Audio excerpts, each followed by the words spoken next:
it's Shannon with Case and Crochet. If you're new here, I make videos all about having a small crochet business, from custom orders, market prep, market results, patterns, and stuff like that. Today I am doing my inventory for a market on Sunday. So I'm going to share with you what I'm bringing with me and what I am pricing it for. This might end up being multiple parts because I need to actually inventory at the same time, and you're set up here and my computer's over there. So I'm gonna go through different price points and kind of come back and forth. So the first thing I'm starting with is all of my minis. So I have pocket goslings. If you want the patterns for these minis, they're all free patterns. Everything I'm selling for $5 and $10, they're all free patterns. Go to my previous video, I have those all linked and I talk about all of them. I will also try to link everything below. So we've got pocket goslings in lots of different colors, so that's going in the bin. Then we have, oh sorry, those are $5. Let me stick with the $5 things. Then we have these little octopi from Jade. I'm selling those for $5. Put those all in here. And then I have these little mini frogs. I forget the maker's name, but I'm selling these for $5. And I think I'm gonna try to make a couple more. Then I have these little penguins, and I'm selling these for $10. And I have a couple of different color variations. So those are all going in the bin, and this is my first time using this long bin, and I'm trying to organize things by price point so they're quicker for me to set up. And then I have, can you tell I have little kids? I have random bins everywhere. I have these mini turtles. I forget what pattern this is, but this pattern is Friendly Red Fox, and I made him rainbow because the event I'm doing is a pride event. So I'm selling those for $10. If you saw my last video, I talked about this dinosaur. It's also a free pattern. I would normally sell this for $12 because of the time it took, but I'm trying to have a bigger $10 section, so I'm just gonna sell it for $10 and I'm not making any more. And then I have a bunch of little loaf kitties, and I sell these all for $10. A gray one, orange one, obviously a pride one, and a rainbow colors. I love this variegated yarn for cats. And then this one, I ran out of the color, so he has a white butt. Still works. So those are all of my smaller $5 and $10 makes. I don't tag those because I just have them in a section with a sign. So I'm gonna break here and write down how many I have of each so that I can have them all entered into my inventory, and I'll be back. Okay, I'm back. I know you missed me. So those I didn't have to tag. Now I'm gonna do my next price point. So I have $15 items and $22 items. So, oh yes, okay. So for the $15 items, I have a sunflower turtle, a classic turtle, and these are all using Friendly Red Fox, except for the sunflower turtle, I just kind of did my own petal stitches around the edge. And then I have this neutral turtle. So these are all $15. They're all tagged. And then I also have these pandas. This is from the Cozy Stitch, and the pattern actually comes with a pattern for a hat and an inner tube. I just put $15 on both. I was intending to make another inner tube for the other one, but I don't know if I'll get around to it. So those are all $15 and those are all tagged. Hooray. Some of these next things are not tagged. I have two penguins. These are Cozy Stitch. I sell these for $22. So this one's kind of funky colors and this one's classic. So those are cute. I'm gonna put these aside to tag. Then I have two bitty kitties from, I think it's Raven Jade Co. So I like the spots and little colors. They look like they are little playful kittens that are supposed to be laying on their backs. These are $22. Then I have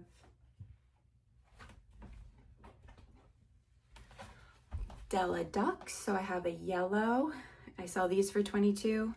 I have a mallard, and then I have a tan.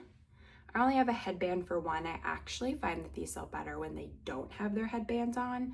So I think I might take it off, and then whoever buys them, offer the first person if they want the headband and whatnot. So these are 22. These are all tagged. And then I have these Diddy Dex Snuggler Dragons. Some of these are not tagged. So I have this one, not tagged. This one. These are so cute, and I love how I did their eyes, if I do say so myself. And then I have this one. So that's my next kind of price point. I'm gonna go tag and enter the ones that I don't have in my inventory and enter them in. And then my next price point will be, I think, $25 items. Oh, actually, one more $22 thing. So this is, oh, I can't remember her name, like her Instagram name, but her name is Fiona. Stitches by Fee. This is her pattern. I love his ears. This is 22. All right, I'll be back. Okay, I thought this was gonna take me a lot longer than it was, but we're doing good. And that's because a lot of my stuff was already tagged. Shout out to my mom who was here last weekend and helped me do that. So I forgot one item at the $15 price point. And these are the, whoa, what happened to his beak? Gotta fix that. Oh, there we go. Just got kind of snagged. The Oak and Marlowe ducks. This is a free pattern mod to the Mabel Chicken pattern. So I have 2 mallards and 2 yellow ducks that are already in here. But I need to inventory these, so I'm putting them to the side. So those are $15 also. So the next group is, one of my bigger groups is $25 makes. So I have one mini dinosaur snuggler from Mama Made Minis. I have 2 mermaids from Stitch Sister Co. Her pattern. These are plushies, they're stuffed.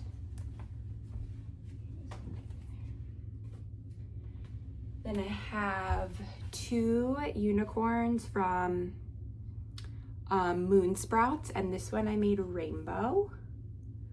So cute. Got 2 unicorns.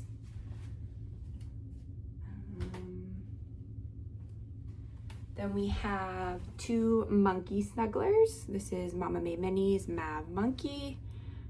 I think they're adorable.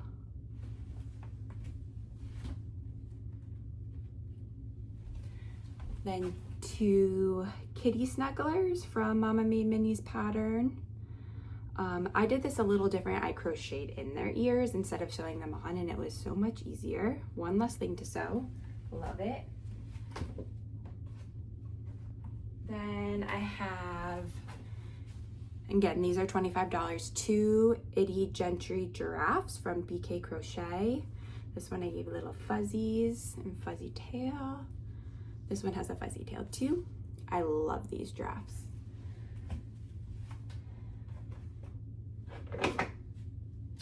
Then I have, these is from Moon Sprouts, her seahorse and sea dragon. These are stuffed, they're super cute.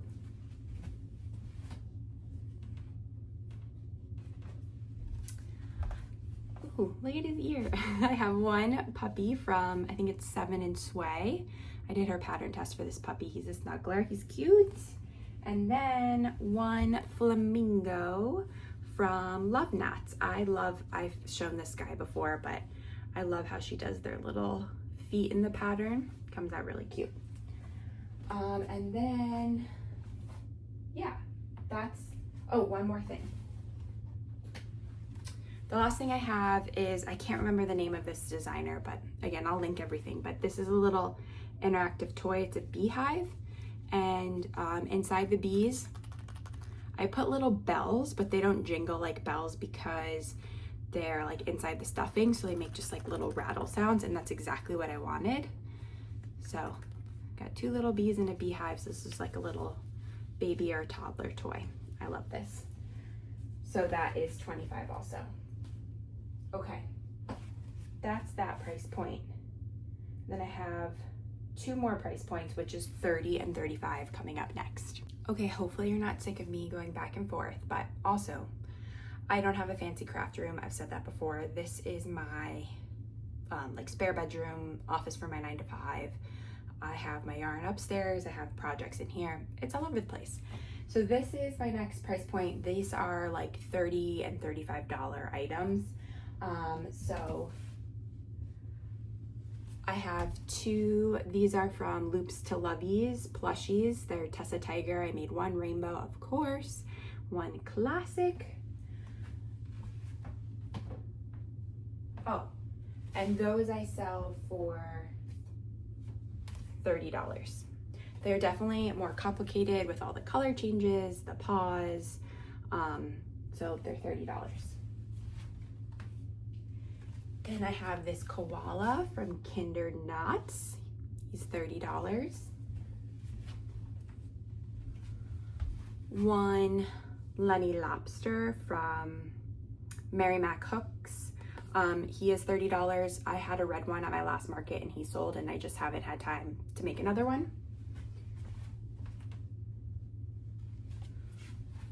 1 Moose Snuggler. This is from, I can't remember her name. I don't want to say it wrong, but this is $30. Sorry, $35. I have 1 plushie Clemmy Cow from Mama Made Minis. This is $30. So many color changes. Oh my goodness, but she's cute. Then I have Junior Bear from Neutral Knot. I love these. They're such a classic bear. I make them really floppy stuffy because I feel like that's how they're supposed to be. These are $30. And I have 1 May the Elephant from BK Crochet's pattern. This is $38. This takes a lot more time for me. So yeah, I think it's so cute. I think this is like the perfect color. It's so gender neutral, like it would be for boy or girl because it's that light blue. And this is actually, I'm gonna be pulling this from my stuff. This is a mermaid snuggler from Stitch Sister Co. For this market, we also have to donate 1 item, $25 or up. I normally sell this for $35, but this is the item I'm donating. She has a little starfish accent in her hair. And then this is from Crochet with Brie. I did this pattern test. This is $30. It's very big, but it just doesn't take long. It's not complicated. I love what I did with her eyes with the little eyelashes. I could totally see this on someone's bed in their bedroom. It's also super snuggly and cute, so that's $30. And that is everything. I'm going to put up here, right here, the total of my inventory. From what I've heard, you should bring like double of what you hope to make. I probably have more than double because I have another market at the end of this month. But starting tonight, I'm pausing market prep and working on the 2 custom orders that I have left to get those done. And then I'll be picking back up market prep based off of what sells on Sunday in preparation for my event on June 28th. So it's 20 days later. Not a lot of time to restore inventory, so that's why I have a lot extra. I might like kind of hold some back, but I'm gonna bring everything because we'll just see how it goes. So I hope it was helpful to see what I was bringing. This is an event it's being held at a local high school, but it's held by a local nonprofit for LGBTQIA plus rights. So it's like a family fun event for Pride Month. So yeah, check back for my next video to see a market recap and my results.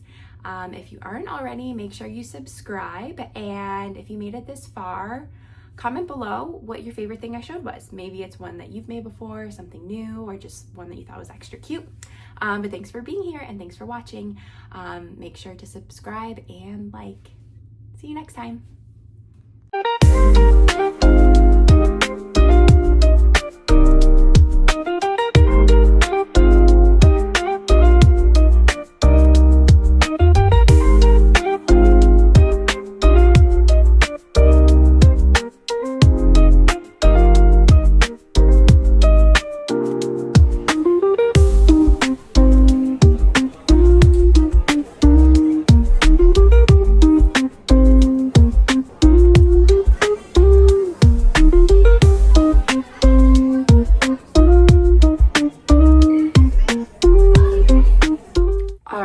let's talk about the event.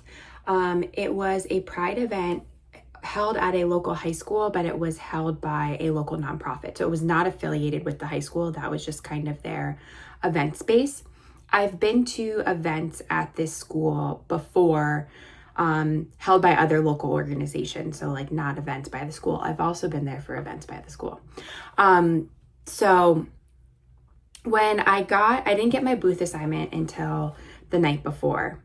Sorry, let me backtrack. So the event included a bunch of things. So they had local vendors, they had activities for kids, and they had performances. And we were aware of the schedule of the performances. And there was also like story time that was happening too for the kids. And it was like for like an hour chunk of the 3-hour event. Now, when I've been to events throughout the past held by other organizations, they've had like a 15-minute performance and then a break that people go around and they check things out, and then like another performance, and it's just kind of ongoing. So that's kind of what I assumed would happen. Spoiler alert, that's not what happened. So it was a Pride event by a local organization, and they only had like a handful of vendors. It was a juried event, so you had to apply. Your application was reviewed and then you were accepted. So I was really excited to be accepted as one of the handful of vendors that were going to be there, and had really high hopes because they also only, of that handful, they only promoted a few, and mine was one that they promoted. They promoted me in like one of the posts with like a popsicle vendor and a cupcake vendor and then like a jewelry vendor.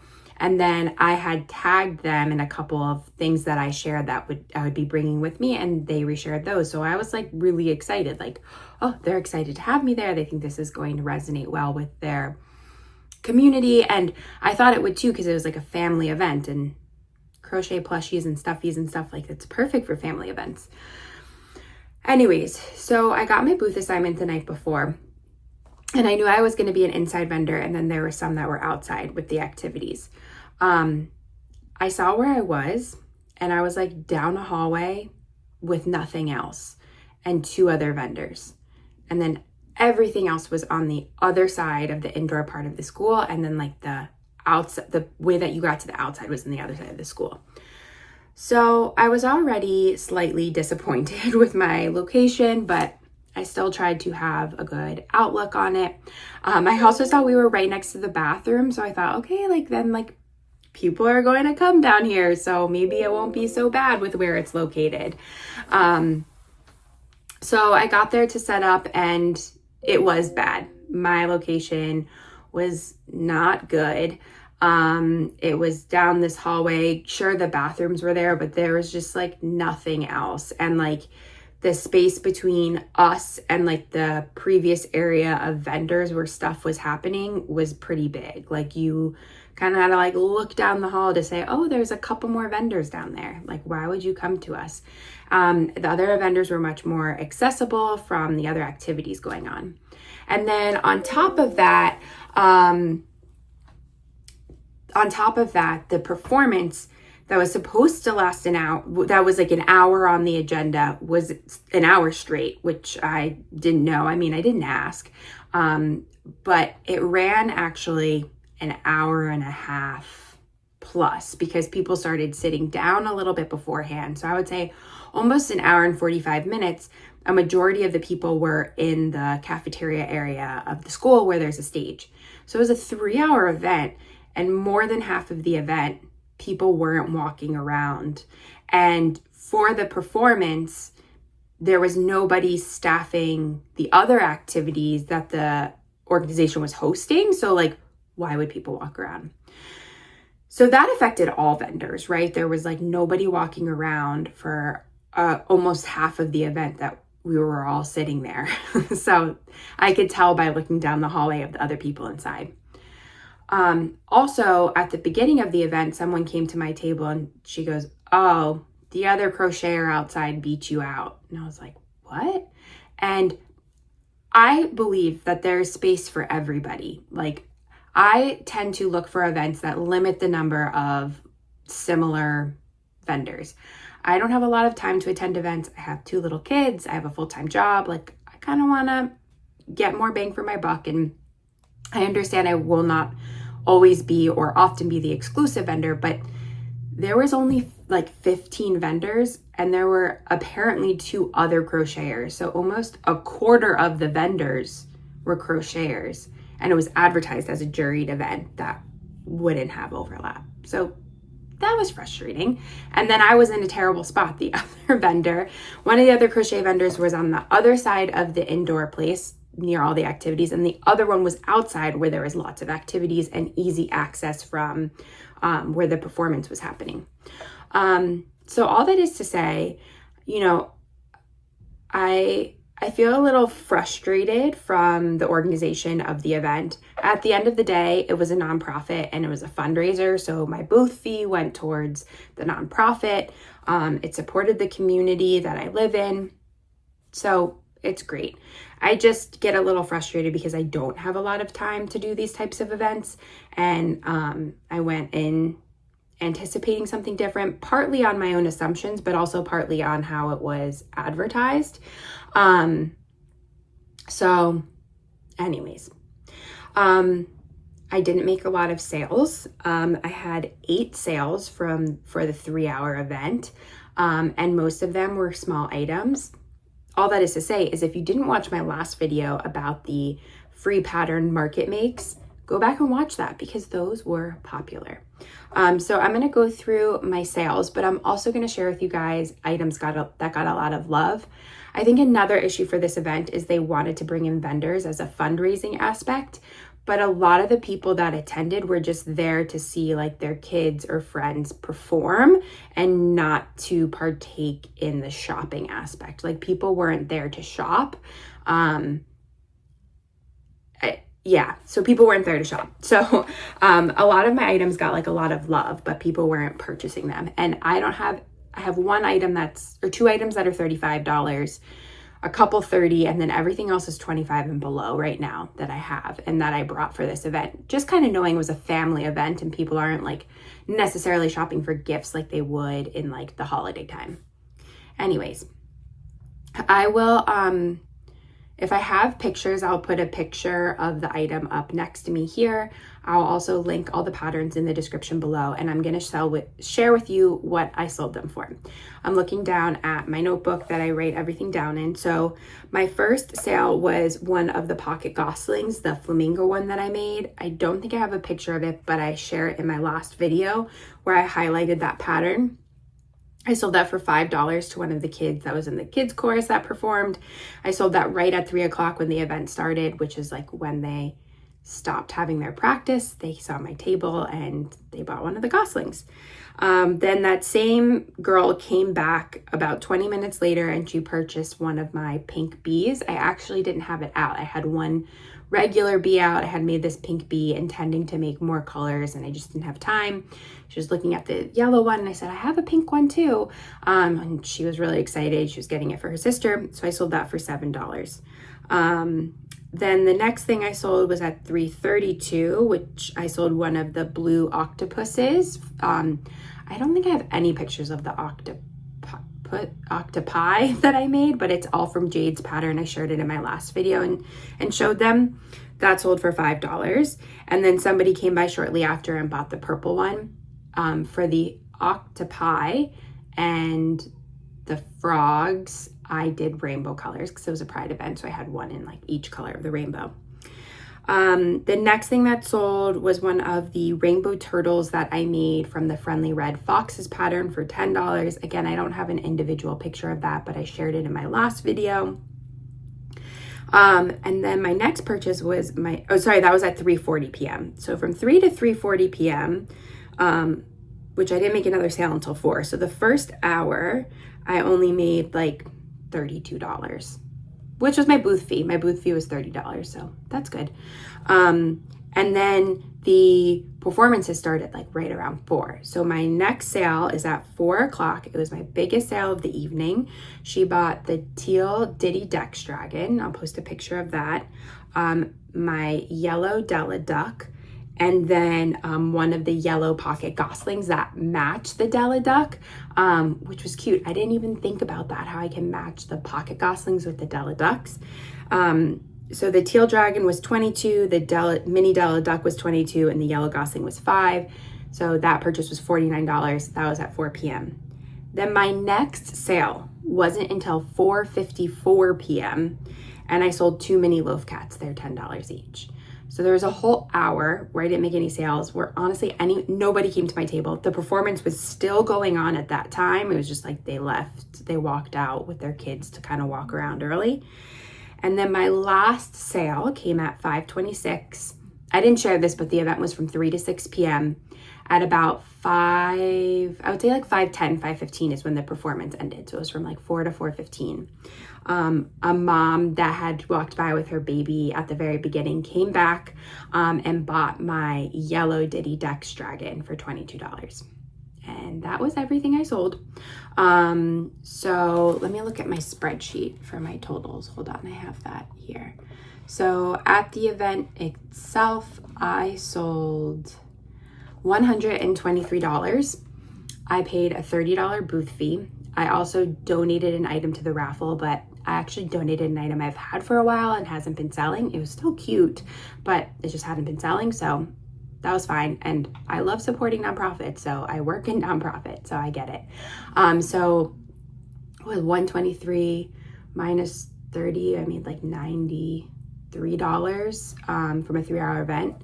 Ideally, I would make like $75 to $100 an hour for an event. And all of my sales were really little. With that being said, there was a lot of items that got a lot of love. So the Diddy Decks that got a lot of love, I made 3 of those and 2 sold, but people looked at them a lot. They thought they were so cute. Dragons are really big right now. The octopi got a lot of love. The frog from Mom's Stitchetti that I shared in my last video, none of those sold, but so many people would like walk by my table and then like reverse and like have seen the frogs and wanted to see them. And I saw this tip from LA Crochet about having like, a bunch of different colors of something lined up. It worked really well for this Pride event. I did rainbow, obviously, but she had that tip because like it really draws people's attention. And I think the frogs are like right at the front, and they did that. People really loved my lobster from Mary Mac hooks. That got a lot of love. The koala from the Kindred Knot, that one was also super popular. So many people pointed at that. My Loops to Lovey's tigers also people really liked. What else? And I received like several comments on those things. My turtles, the small ones and my larger ones from the Friendly Red Fox, people love the turtles. And also those mini penguins that I made. So a lot of nice comments from people. It's great to see people's smiling faces. I was disappointed about the event overall. Just like how it was organized, how they placed us handful of vendors. I think that if the performance was going to be such a main portion of the event, they should have had the vendor market at the very beginning, and then the vendor market closes, we could pack up, then they have the performance, and then their event is over. There wasn't really a need for us to sit around for an hour and a half plus in the middle of the event. And then at the end, 5:15 or so, a lot of people had kids there. Everyone's starting to head home and go have dinner. They're also supposed to have a lot of food trucks. They only ended up having one, so like people didn't stay there for dinner. So anyways, you live and you learn. My silver lining of the event is that I have another event on